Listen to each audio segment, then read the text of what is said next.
I'm delighted to be here with you again. It's Mensah Oteh, and welcome. We're going to be talking about, as part of the Wealth series, something that I think all of us should understand. As a matter of fact, I wish this was taught to me at a very young age. Now, one of the things we're all going to have to do as we grow is we're going to have to put in some of what we have as skills and gifts and talents into the marketplace in exchange for what we call money. Now, if all of us are going to have to work for money at some point, or have money work for us, then it's very important to understand the various types and sources of income. Now, this is important because not all income are created equal.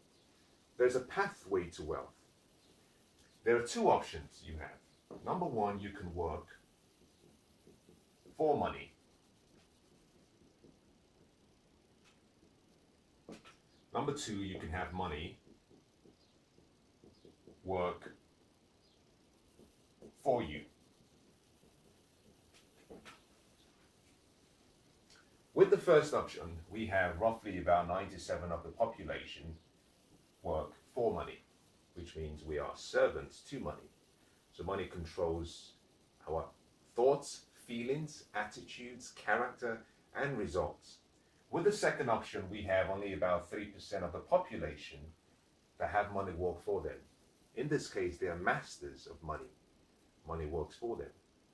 Now, the question I want you to ask yourself is, which of these two categories do I find myself in? With the first group, you have to invest your time, your energy, your presence, your efforts for money. And guess what? You have a limited amount of time every day. You have an infinite amount of energy. However, the energy is restricted by how much your body can tolerate, how much stress you can endure. Your presence means that you cannot be in two places at the same time. And guess what? Whenever you are in a location, recognize that all of the gifts that life has given you is in that place, meaning it's difficult for you to create more wealth. Your efforts are limited, again, by physical activities.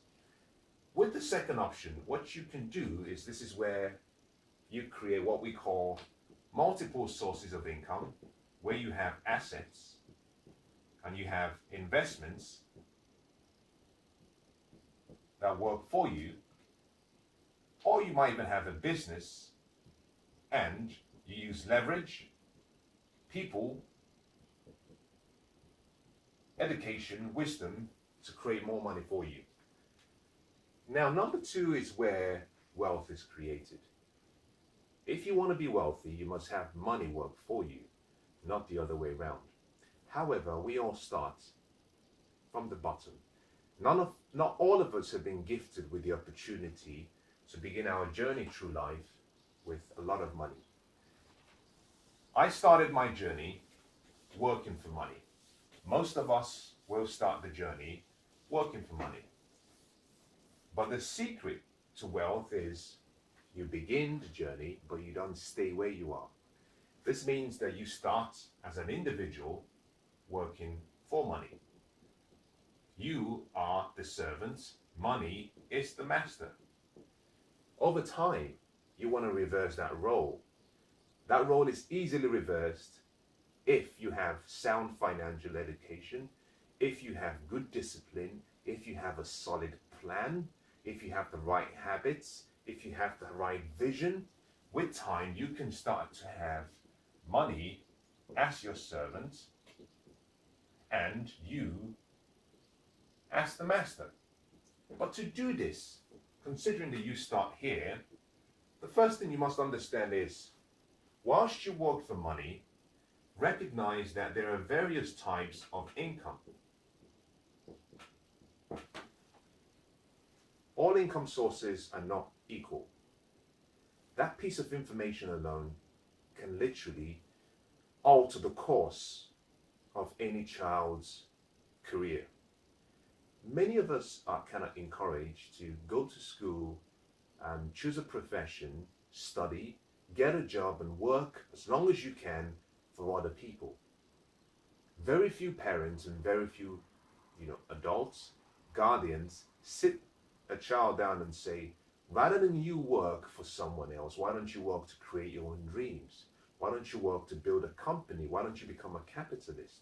Why don't you look to make the economy better by providing resources that other people can support you in making your vision a reality? As a result of this, we're programmed in our thinking, in our attitudes, in our habits. So we go to work for money. But all income sources are not equal. What I'd like to do with you is talk about income types. Now, there are various types, but I will limit this to two fundamental income sources and types. The first is what we call active income. The second is what we call, in my opinion, passive income. I also like to call this investment income. Now, with active income, this is income that you generate or you get by exchanging your time for money. You provide service, you provide value, but you do that by working for it. Active income normally will come in various ways. You have a job. From a job, you might have a salary. You might have wages. You might have tips. You might have bonus. You might have commissions. Active income would also be a business income if you have a business. Again, this is income generated by labor.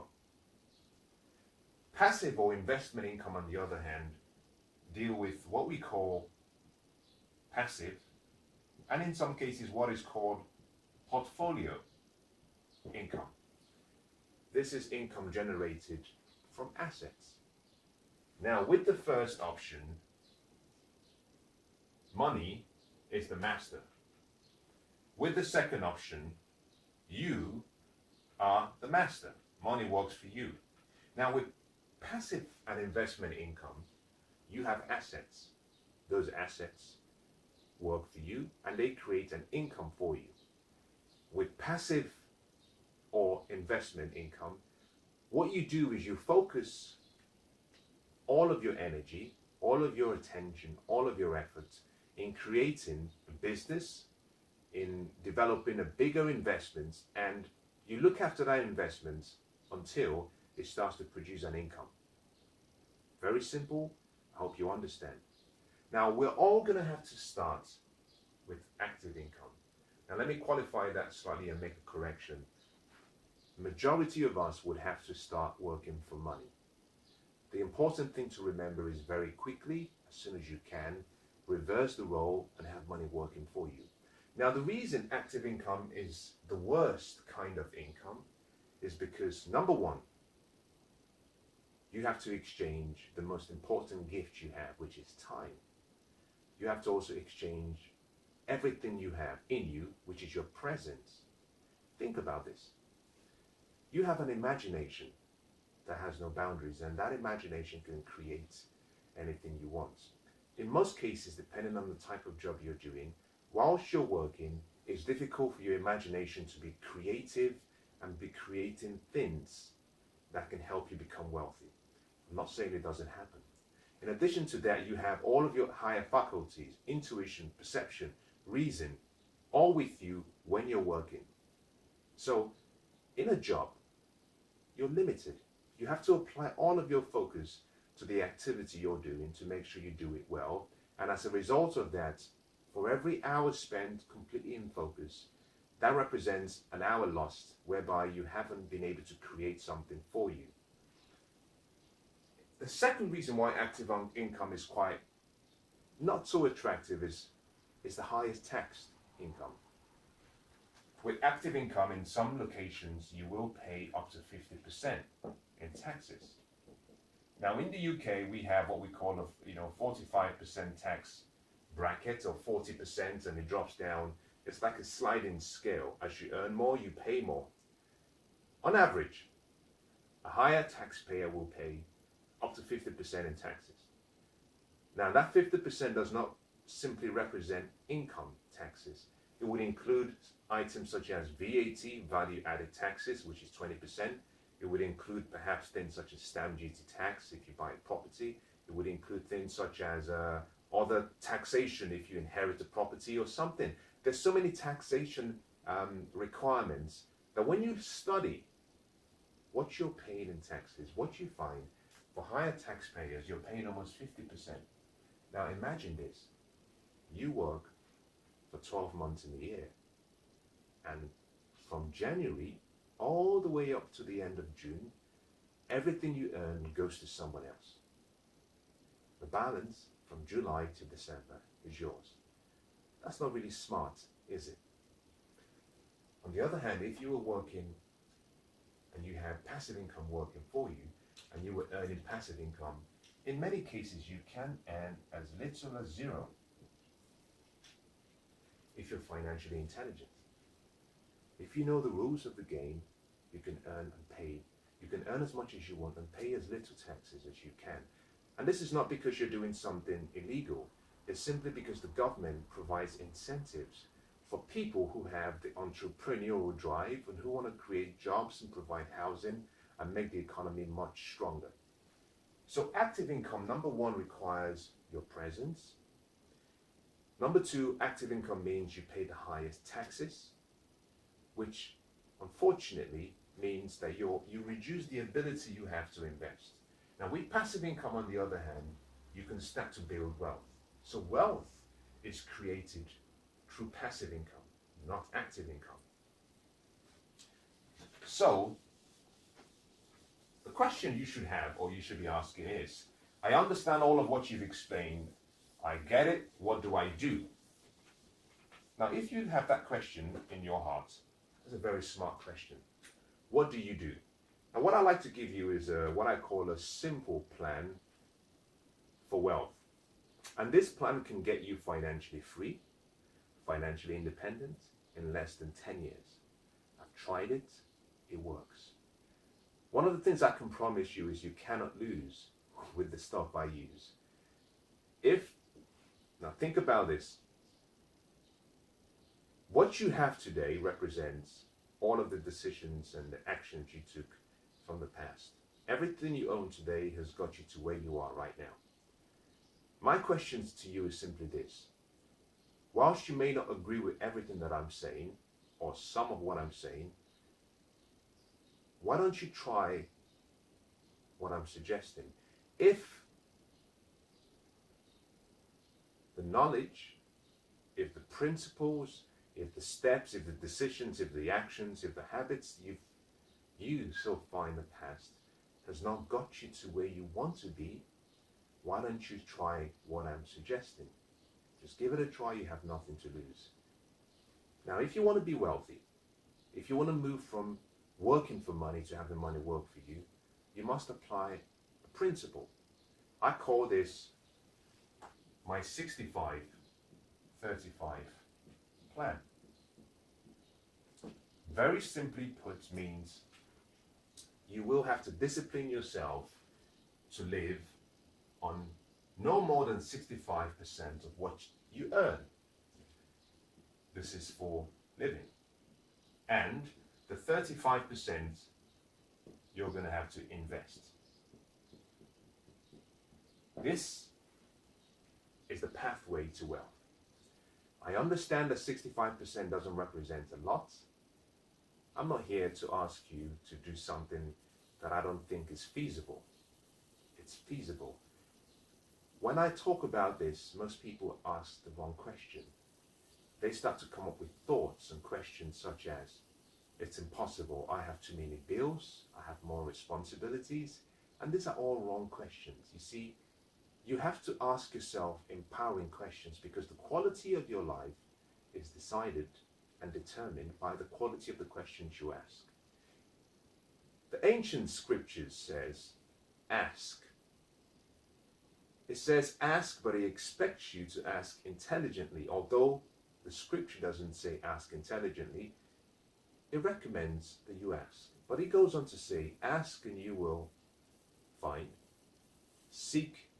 Ask and you will receive. Seek and you will find. Knock and the door will be opened up to you.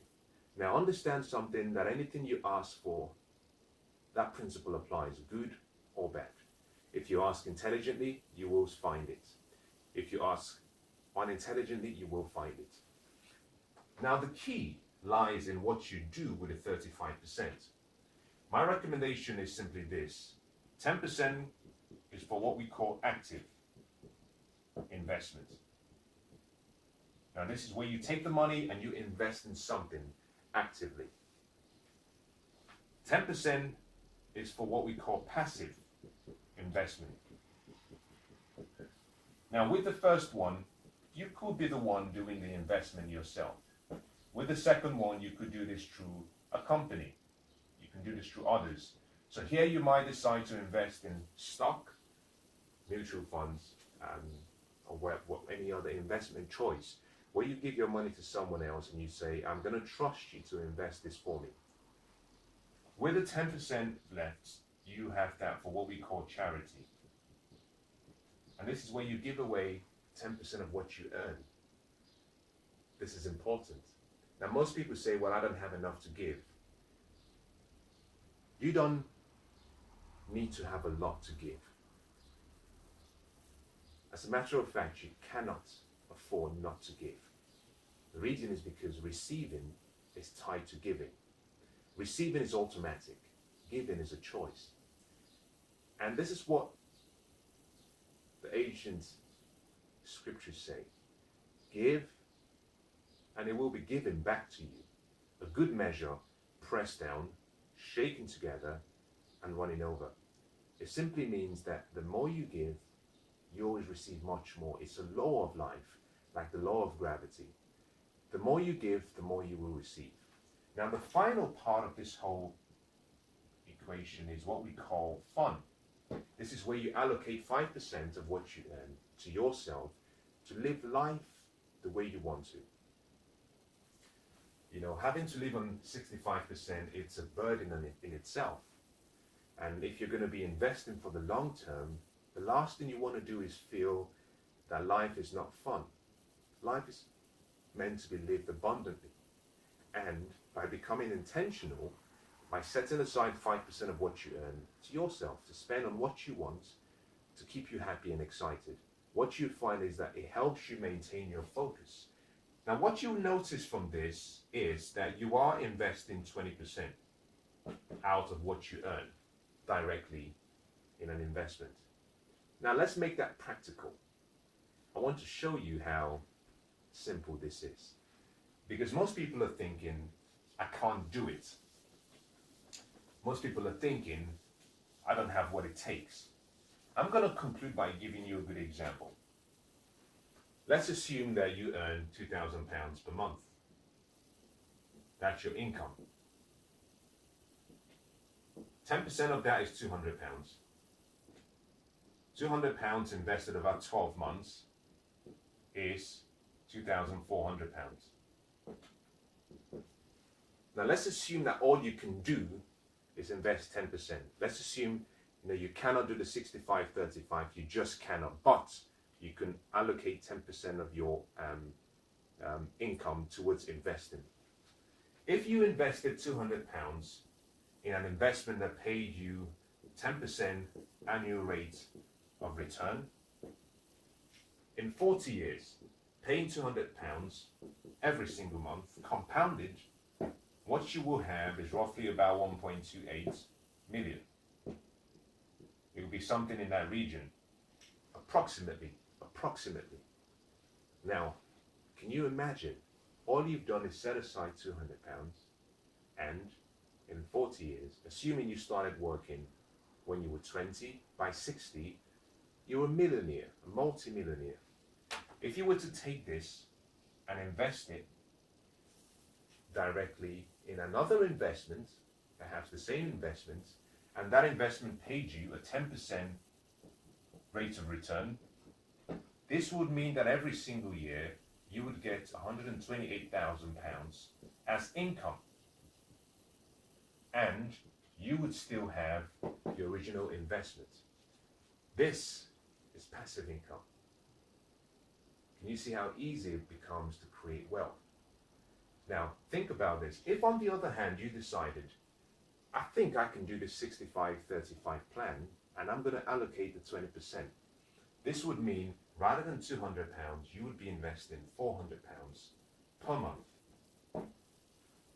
If you invested £400 per month over 40 years, this will create for you in excess of £3 million, compounded annually with a 10% rate of return. That is powerful. So the point I'm trying to make with this simple example is, for someone earning just £2,000 per month, you can still become a millionaire.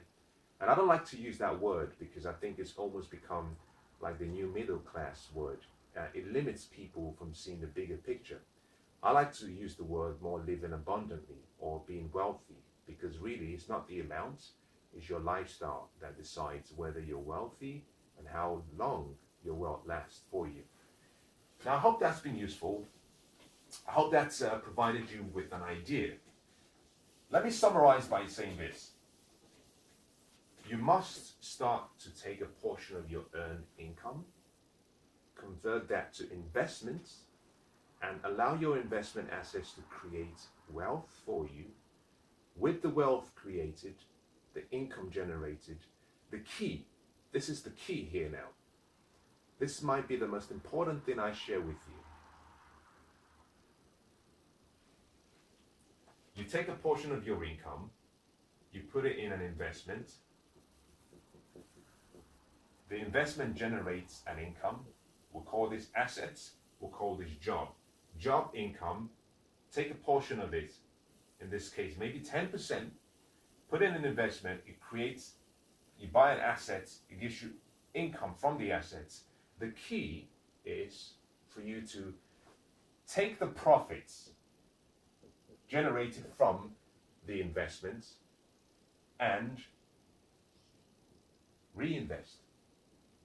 We call that compounding. You take the original capital, you add to the original capital the profits or interest generated, you put it back, you reinvest it. Albert Einstein said compound interest was the eighth wonder of the world. This is how wealth is created. You start allowing money work for you. The faster you put back the profits, the more the wheel of motion continues and continues to grind harder, and the quicker you become wealthy. So, as I conclude, understand something. Your focus should be about walking away from active income because it has no leverage. It's also the highest taxed income. And start moving towards passive or investment income. That is where true wealth lies. And by doing that, what you find is that it would enable you to create time and money freedom. I want to wish you the best of luck, whatever your decisions might be. It's Mensah Oteh. God bless.